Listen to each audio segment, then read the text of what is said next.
घूम रहे 2 रुपये लेकर के, कुछ भी नहीं मिल पा रहा। 2 रुपया में क्या मिलता है? घूमते घूमते पहुंच गए श्रृंगार वाले की दुकान पर, जो कॉस्मेटिक वाले की दुकान होती है, वहां पहुंच गए। उसमें देखा तो उसमें बहुत सामान रखे हुए हैं।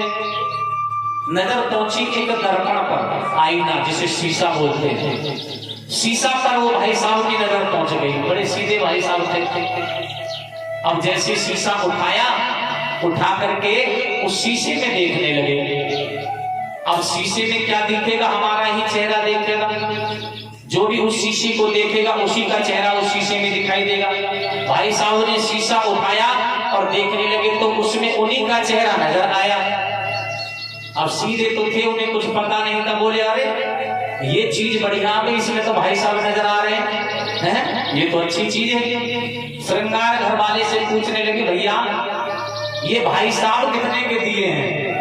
क्योंकि खुद की तस्वीर नजर आ रही थी शीशा में। बोले भाई साहब कितने के हैं?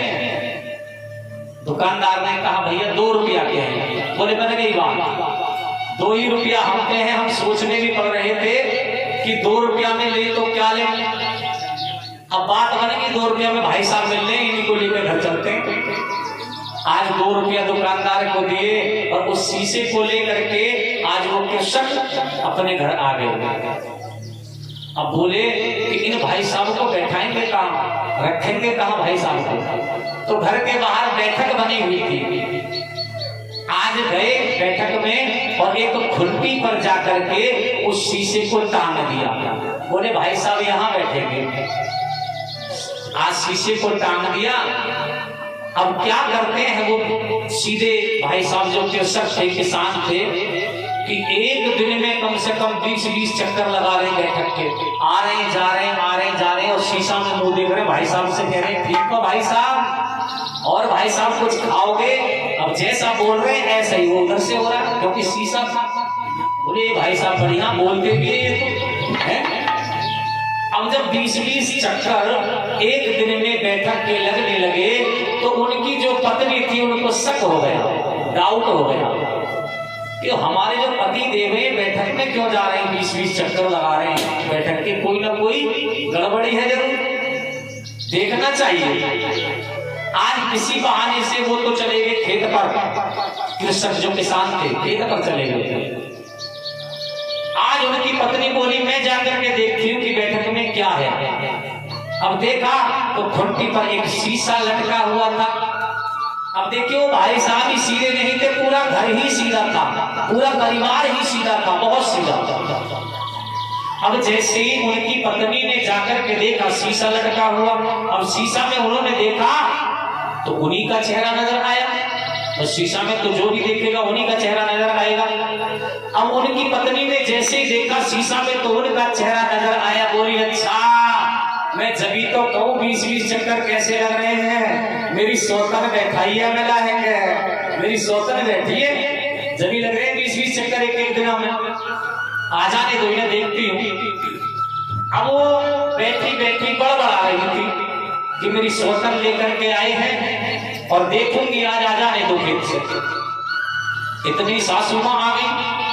सासू माँ ने कहा अरे बहू क्या बात हो गई है, कैसे गड़बड़ा रही है बैठी बैठी? बोली सुनो तुम अपने बेटा को बड़ा सीधा बताओ, तुम्हारे बेटा तो बहुत खराब निकले। बोले कैसे? देखो बैठक में जाके मेरी सौतन लेकर के आए। आज सासू मैया बोली तू पागल है गई, या उन्होंने मेरा बेटा सौतन लेकर आएगा? बोली जाकर के तो देखो बैठक में। आज सासू माँ बोली ठीक है मैं जाके देख रही हूँ। आज सासू माँ पहुंची और जैसे शीशा में दर्पण में अपना चेहरा देखा, मुख देखा तो उन्हें अपना ही चेहरा नजर आया। एक बुढ़िया, क्योंकि बुढ़िया थी वो, बुढ़िया का चेहरा नजर आया। आकर के कहा अपनी बहू से, मेरी बहू तू कह तो सही रही है बेटा मेरा लाया तो है, लेकिन तू ये गलत कह रही है कि स्वतंत्र लाया है, लाया तो है लेकिन देखिए मेरी उम्र की लेकर आया, एक बड़ी बूढ़ी को लाया बेटा है, यूं कह रही है स्वतंत्र। स्वतंत्र कहाँ, एक बड़ी बूढ़ी को लाया, कोई बात ना, 2 रोटी खाएगी आराम से रह जाएगी। अब दोनों में लड़ाई होने लगी। बहू कह रही है मेरी स्वतंत्र है, सासू कह रही है बड़ी बूढ़ी है। इतने में उनके ससुर आ गए। अरे काय को लड़ रही है दोनों जनी? बहू कहने लगी कि तुम्हारे बेटा मेरी सौतन लेकर के आए, बैठक में बैठी है। सासू माँ कहने लगी देखियो जी, सौतन ना है, नई उम्र की ना है, मेरी जैसी है, बड़ी बूढ़ी, तुम्हारा बेटा बड़ी बूढ़ी लेकर के आया। ससुर बोले तुम लड़ो मत, मैं खुद जाकर के देखूंगा। आज ससुर देव गए, जाकर के जैसे दर्पण देखा तो उनका चेहरा नजर आया, एक बड़े बूढ़े इंसान नजर आए। बोले तुम दोनों की दोनों पागल है गई है, कहाँ में कोई भी स्त्री नजर ना आ रही, या मैं एक बड़े बूढ़े बैठे मेरे जैसे है? मेरा बेटा किसी बड़े बूढ़े को लेकर के आया है, कोई स्त्री नहीं है, कोई इसमें औरत नहीं, चाहते लो जाकर। अब तीनों में झगड़ा होने लगा। बोले अगर तुम्हें विश्वास नहीं है उस उठा करके लाओ वहां से। आज उस दर्पण को ले आए, ला करके एक दूसरे से छीनने लगे। जिसके हाथ में पहुंचा जो देखते कहते कि यूरी नहीं बहू, अब सासू छीनने कहते कि यूरी बड़ी बूढ़ी, अब ससुर छीनने के ये बड़े बूढ़े। अब इतने में ही छीना झपटी में वो दर्पण नीचे गिर गया, और नीचे गिरने के बाद टूट गया। इतने में एक सज्जन पुरुष आ गए, उन्होंने देखा भी झगड़ा किस बात का हो रहा है। बोले कि बहू तो कह रही है कि इसमें नई उम्र की बहू है, सौतन लेकर के आए, और ये कह रही है कि बड़ी बूढ़ी है, बुढ़िया लेकर के आए, और हम कह रहे हैं इसमें बड़े बूढ़े हैं। तो देखिए उस व्यक्ति ने समझाया कि ये एक दर्पण है, इसमें आप किसी का भी चेहरा देख सकते हो, लेकिन नजरिया देखने का अलग अलग है। तुम देख रहे हो तो तुम्हें एक बड़े बूढ़े नजर आ रहे हैं, तुम देख रही हो तो तुम्हें बड़ी बूढ़ी नजर आ रही है, और ये देख रही है तो इन्हें एक नई स्त्री नजर आ रही है। इसलिए प्यारे ज्यादा सीधा भी होना ठीक नहीं है, और भगवान को देखने का नजरिया भी सबका एक होना चाहिए। अब आप सब भक्त बैठे यहाँ पर, कुछ भक्त तो सोच रहे